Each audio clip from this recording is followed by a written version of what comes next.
Hello guys, Radhe Radhe. आप सब कैसे हैं? उम्मीद है कि आप सब अच्छे होंगे, स्वस्थ होंगे, अपने अपने कामों में व्यस्त होंगे और मैं बिल्कुल ठीक हूँ।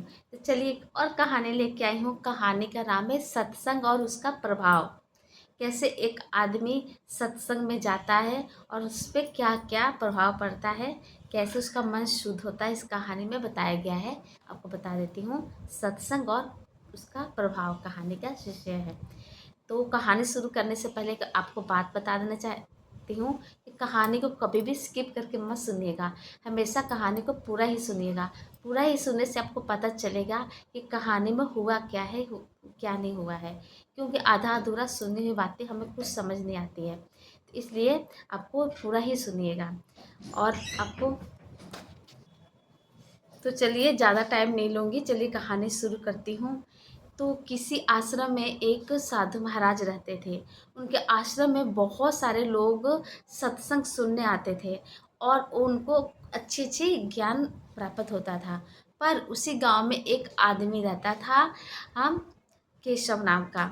वो आदमी विचलित रहता था, उसका मन उदास रहता था और हमेशा ही परेशान था। लेकिन वो सत्संग में आना शुरू किया। किसी ने बोला सत्संग में आने के लिए, तो वो भी आना शुरू किया। लेकिन सत्संग में जब आता था तो उसका मन बहुत ज़्यादा अच्छा रहता था। लेकिन जब सत्संग के बाद अपने घर जाता या किसी काम पे जाता, उसका मन फिर विचलित हो जाता, उसका मन दुखी हो जाता।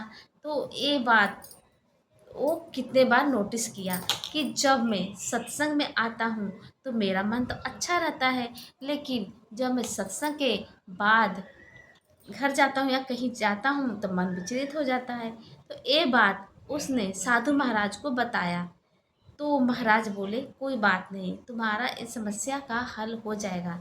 तो उन्होंने बोला ये लो एक टोकरी, इसमें पानी भर के लाना।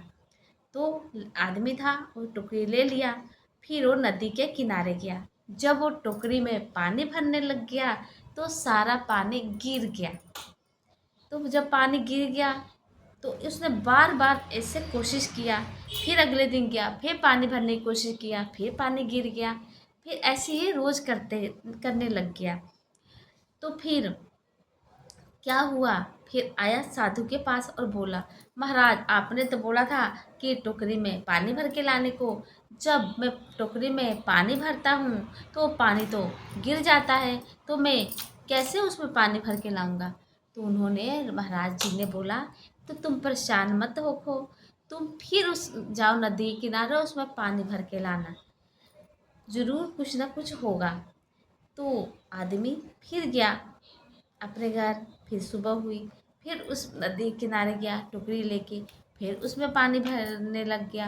पानी तो नहीं भराया, लेकिन फिर वो ऐसे ही रोज करने लग गया।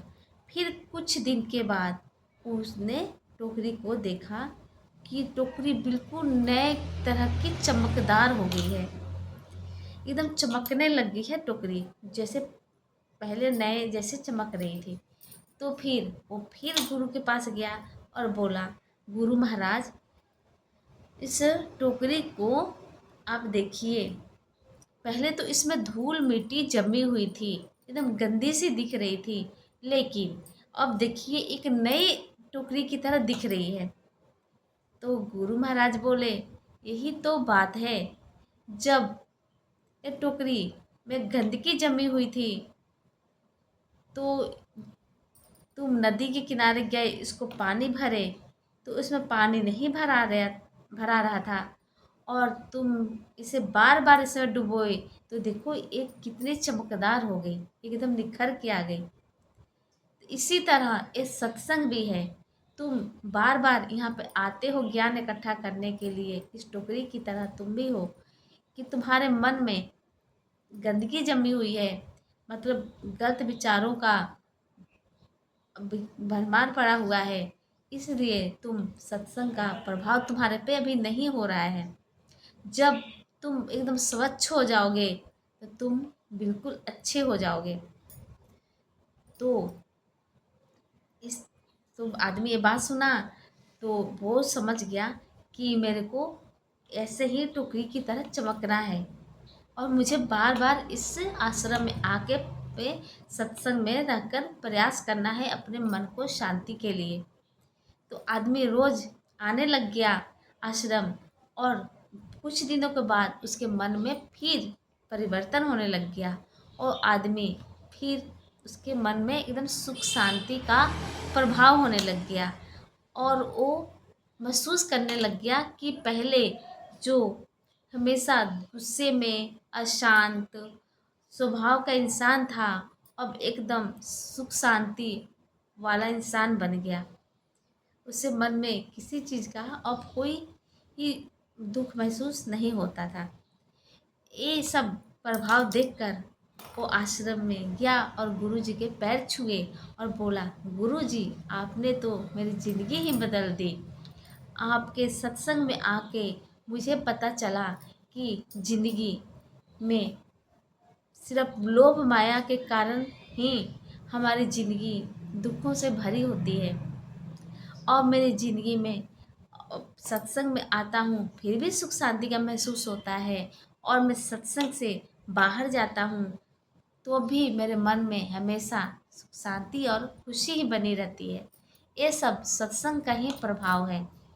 तो गुरुजी बोले, हाँ ऐसा ही होता है। कोई भी प्रभाव या परिवर्तन एक मिनट एक दिन में नहीं होता है, उसको परिवर्तन होने में कई दिन लग सकते हैं।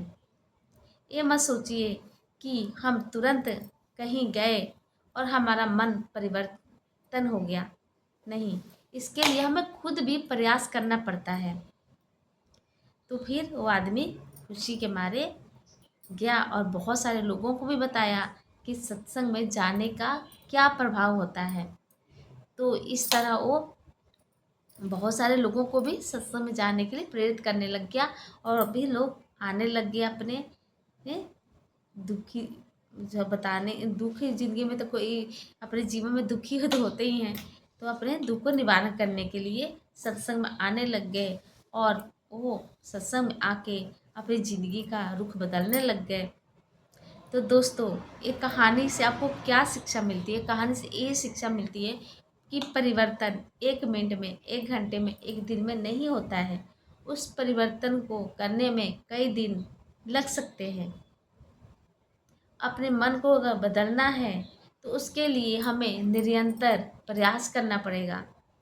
हम किसी भी काम को अगर करना चाहते हैं मन से, तो उसके लिए हमें ज़रूर मेहनत तो करना ही पड़ेगा। मन को बदलने के लिए हमें ये सत्संग या किसी चीज़ से जुड़ना पड़ेगा। लेकिन जुड़ने से कुछ नहीं होगा, हमें खुद भी इसके लिए तैयार होना पड़ेगा कि हम उसके लिए तैयार हो रहे कि हमें अपने आप को बदलना है। अगर हम सत्संग में चल भी गए लेकिन हमारा मन वहाँ नहीं लगा, और हम किसी और चीज़ के बारे में सोच रहे हैं, तो हमें सत्संग में जाने का फ़ायदा ही क्या है? कुछ भी फ़ायदा नहीं है। सत्संग में जाने का तभी फ़ायदा है कि हम उनके विचारों को, उनके कहे हुए वचनों को पालन करें। क्योंकि हर सत्संग में, हर एक आश्रम में अच्छी अच्छी बातें ही सिखाई जाती हैं। जीवन से जुड़ी परिवर्तन वाली बातें ही सिखाई जाती हैं। तो वो बातें को अमल करना ही सबसे बड़ी सफलता है। अगर हमें सुख शांति मन को चाहिए तो हमें अच्छी बातों को अपनाना ही पड़ेगा, और ये लोभ माया ईर्ष्या इस सब को त्यागेंगे, तभी हम एक अच्छे इंसान बन पाएंगे, और हमारे मन में अपने आप ही खुशी महसूस होगी। तो बताइएगा आपको कहानी कैसी लगी? अगर कहानी अच्छी लगी होगी तो वीडियो को लाइक कमेंट शेयर ज़रूर कीजिएगा, और चैनल को सब्सक्राइब कीजिएगा।